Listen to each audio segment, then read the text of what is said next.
რა გიორგი რა მე ვიდა ხალი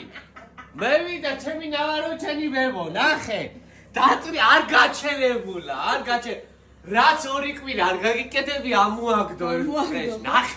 დღეში ნახევარ დღეში ბაბა ამი გააკეთა უკვე ახლა ბულიონს მიკეთებს ხარჩო აქეთ დედა ბულიონს იკეთებს ხო და შერო მიბრძანდები ერთი თვე მივლინებაში და არიქა სასტუმრო და ტრენინგების მერე აბა სასტუმროში წამოწოლა და აბა აუზი და მასაჟი და შევსახში რა გამარჩენებს ეს სახლი კი იმავსკენი მარა ჩამოვჭამო კედლები კიო მე ტრენინგები და შენ ბავშვი ხო ბავშვი და მიტოვეს თელი ერთი თვე ვითომ მაკლია აი ბაღანე მე დედამისი მიდის, მამამისი მიდის